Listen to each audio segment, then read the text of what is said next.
Welcome to Psalm 103. Bless the Lord, O my soul. Beautiful song that has been sung in many churches. To me, this is one of the most beautiful of all the Psalms, if not the most beautiful, as far as singing it and praising the Lord. I'll read a little in the Greek, and then we'll go into the Psalm. A psalmos to David. Evlogi ipsiki mu ton Kyrion, ke pantata entos mu, to onoma to agion avtu. Evlogi ipsiki mu ton Kyrion, ke mi epilanthanu passus tas antipodosis avtu. A psalm attributed to David. Beautiful, okay? Bless. Evlogi, English derivative is eulogy. Say good things about somebody. Bless, say good things about the Lord, O my soul. My soul or my life, everything basically that is within me that I have some control over. And all the things within me, bless his holy name. Now, there's a little bit different. My soul is everything. Now, he's going to all the things within me, within. So we have a physical within and a spiritual, psychological within. The physical within are all of our organs, of course, and we would want to be blessed, all of our health, but the other thing that's within is the mind, what we think about, how we think about things. And basically the mind has, it seems like, its own direction at times. We have dreams. We don't really control them.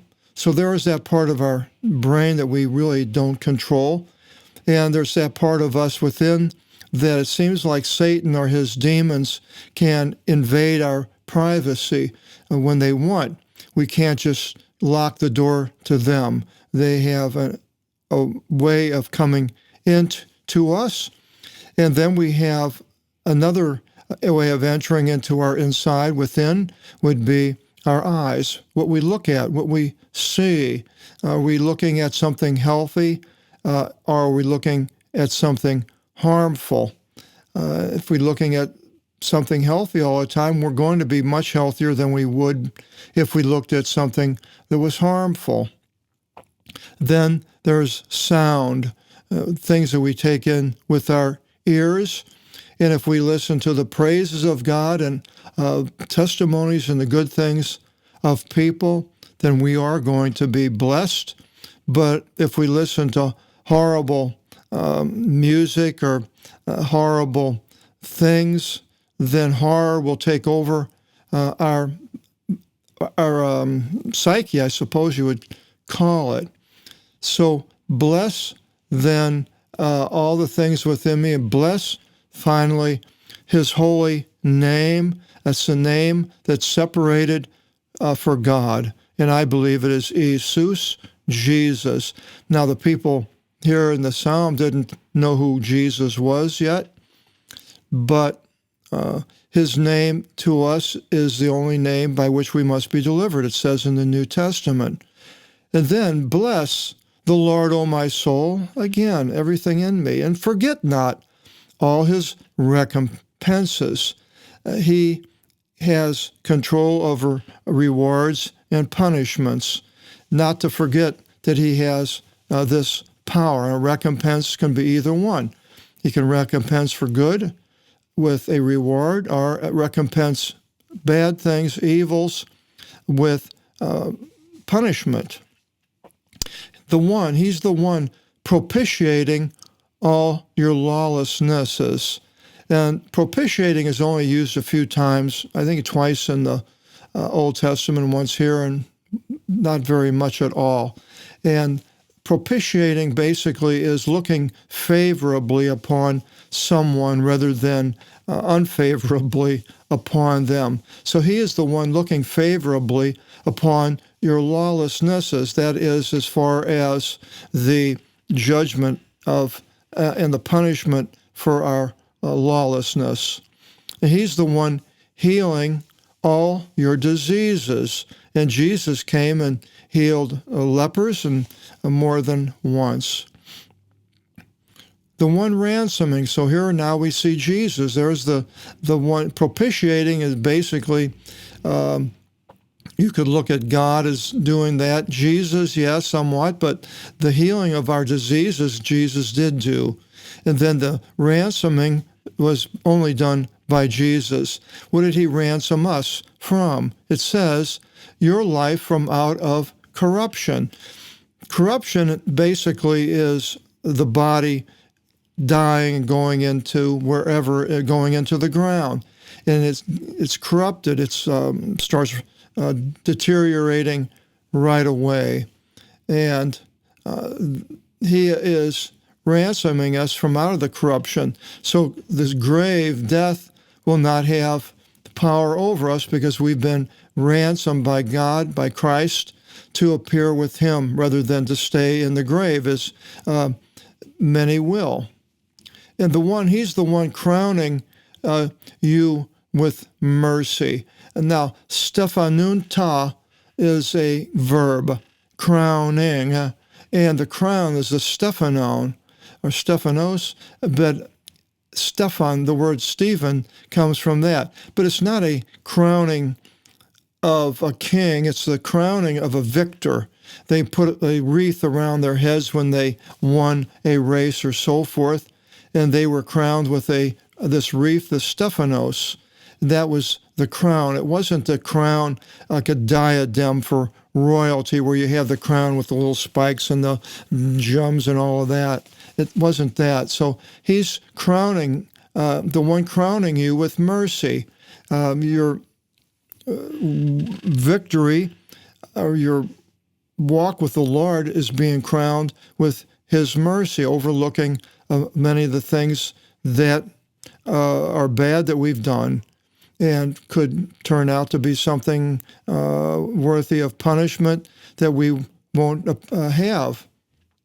And compassions. I forgot what it was here now. Crowning us with mercy and compassions. That's what it is. Hope you don't get dizzy on me jumping around here. So his compassions is what he's crowning us with. The one filling your desire with good things, which God does. He gives us food. In the morning I get up and I make potatoes and eggs and good things. If I didn't have that, I would die. And he gives me food. He gives me shelter. Right now there's a storm going through and shelter over my head, clothes to keep me warm. The good things from God. And so that your youth shall be renewed as an eagle. And I go for that because I would like to have my youth renewed and be able to be as a young person, to be able to do a lot of things that young people do. As an eagle, it's a mighty animal, bird, that has a lot of power. And having the ability or the agility of the eagle in renewing my youth is a wonderful thing. And an old person could definitely go along with this psalm. He's the one doing charity, and that generally has a lot to do with money, giving or gifts of some sort, is the Lord. And judgment to all the ones having been wrong. Judgment can go either way. It could go judgment to all the ones being bad and having a punishment, or a judgment to the ones that have been wrong by finding them innocent. He made known his ways to Moses through the wilderness, and to the sons of Israel his wants by his law. Pitying and merciful is the Lord, lenient and full of mercy. And we mentioned other places, and pitying is seeing somebody that's down and out. hurting. Doesn't necessarily mean the person's doing anything wrong or any sin. He's just in bad shape, however it might be, a homeless person. So you pity them. And merciful has to do with more of a judgment and then being merciful rather than strict in your judgment. Of the Lord is these. He's lenient in whatever we do deserve. He doesn't give us the full punishment that we do deserve. If we did something, it would be like if you committed a horrible crime on the earth and you were expecting a life sentence and the judge gave you 20 years instead or something. He's lenient. And then polyelios, and here we have eleimon is mercy, and poly is many, poly. We have as much mercy. Then it has this interesting verse, not unto the end shall he be provoked to anger, nor even into the eon will he be infuriated. Now, when I went through this mega church, the pastor more or less taught this as something like we should fear his anger, that it will be satiated.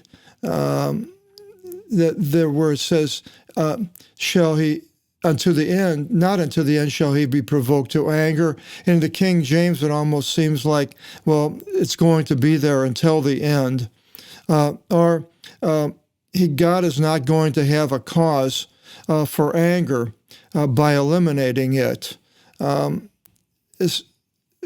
He would be preaching that there will not be an eliminating of his anger, not until the end. But it was a little bit written differently in the King James. But basically, he's not going to be provoked to anger forever with man, nor into the eon will he be infuriated. There will be an alleviation of his anger and his fury. That's the way I see it here. Not according to our lawless deeds did he deal with us. Thank God, because the lawlessness that we have done, a lot of people think they're getting away with it, but they won't. They'll be faced with judgment and condemnation, punishment, but not according to our lawless deeds did he deal with us. How did he not deal with us? Well, by the ransoming by Jesus, by taking us away from what we deserved and being sent in to Hades. Nor according to our sins did he recompense to us by Jesus' ransoming, which was the ransoming that he paid with his life in the being crucified and rising up from the dead. For as the height of the heaven from the earth, I just put this arrow, so, now that should actually be down here, the ones, fearing for the ones. So the Lord fortified his mercy upon the ones fearing him. Having mercy and being fortified by God and knowing we have the forgiveness of sins gives us a reason to fear God. We are the ones fearing him because he is the one that will judge us and then find us, condemn us, and judge us, condemn us to Hades or to be with him in heaven.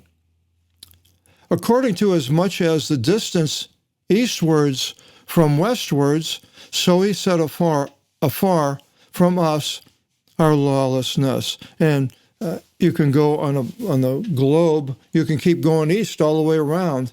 If you went that direction, if you went the clockwise direction, you would go westward. That's the direction you would go. So he's setting us as far as these two directions go, into their extremities, which is a wonderful thing for God to do this. And it's done through, again, the ransoming of Jesus Christ. All of this depends on our belief in the faith, trust in the Lord Jesus Christ. Then it says, as a father pities his sons, so the Lord pities. The key here is the one fearing him. Again, that's the key. If you don't fear God, and you have pride in you, and you're control of your life and so forth, then will God pity you? Well, he still pities people. The rain falls upon the just and the unjust. But it's best to fear God by far. For he knew our plasma is the Greek word, a shape.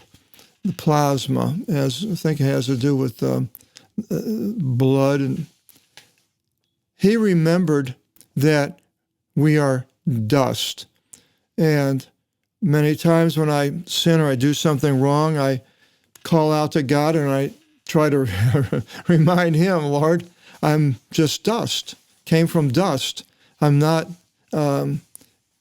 anything more than dust. Being in the dust is something that I remember the places in the Bible where it talks about a man returning to his vomit, or being a pig wallowing in the mire, or a dog rolling in his doo-doo. And we're dust. Then man is as grass. How is that? Horticulture comes from that. His days are as an anthos, a part of a flower, anthem, of the agru, agriculture, field, all these words of farming, more or less, I guess. Our days are as a flower of the field. So he shall blossom, for as the wind goes by him, and he exists not, so also he shall not recognize any longer his place. And so we are here for a short period of time. Some people, very short. I have some friends that love the Lord that died in youth, and others that will be in their 80s, 90s, and whatever. But it's still not very long. But the mercy of the Lord is from the eon, that is, who knows, going all the way back. There's no end with the beginning of God, and unto the eon, and to the future, and there's no future for God. It's eon, it's forever. And so time will no longer be in existence in heaven. It's a state that we'll be in. We don't have to look at a watch because there won't be a time, an ending time, or anything like that. And that's again upon what? The ones fearing him. His mercy is from the eon on the ones fearing him. And his righteousness is upon sons of sons. And that would be relating here to the sons of the ones that believe, to the ones guarding his covenant, and that'd be the Jews, and remembering to observe his commandments. The Lord prepared his throne in the heaven, and his will be done. It says, and he is master of all his kingdom. In the Lord's Prayer, your kingdom come, Jesus says, and your will be done. The kingdom in the throne is where God sits. Jesus will be sitting there on the throne, and he is master of all. And then it ends with, again, as the beginning, Evlogite, bless the Lord, all you, his angels. angali, mighty in strength, executing his word to hearken to the sound of his words.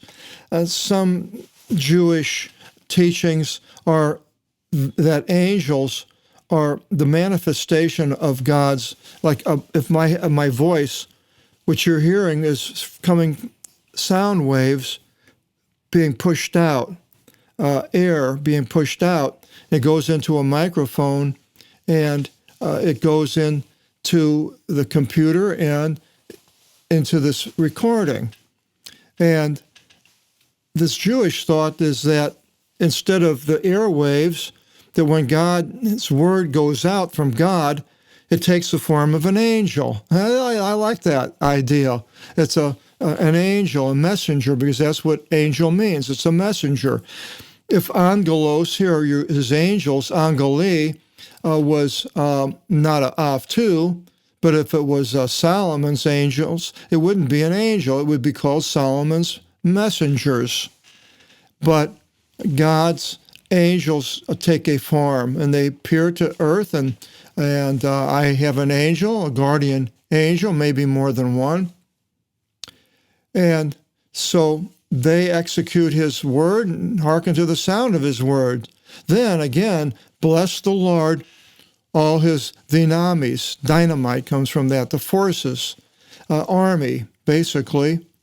His ministers, liturgy, his ministers performing his will. And his forces, the military that God has, angels, I suppose, maybe on earth, I'm not sure, but his forces. I'm sure there are many Christian nations who consider themselves to be forces of the Lord. Then again, bless the Lord, all his works, in every place of his dynastias. You can add that to the English Derivatives book, a dynasty of his dominion, all of his works. You could put the animal kingdom, I suppose, in that, and the earth and its movements and its actions of the earth, of spinning and volcanoes and waves, so forth. And then he ends a beautiful psalm, bless the Lord, O my soul. And oh, that we could say the same thing, sing the song, bless the Lord, O my soul, everything that is in me, bless his holy name. Psalm 104, the Lord creates the earth in wisdom, and we'll see how he did that in the next video seminar. Hope you'll join us. Till then, God bless.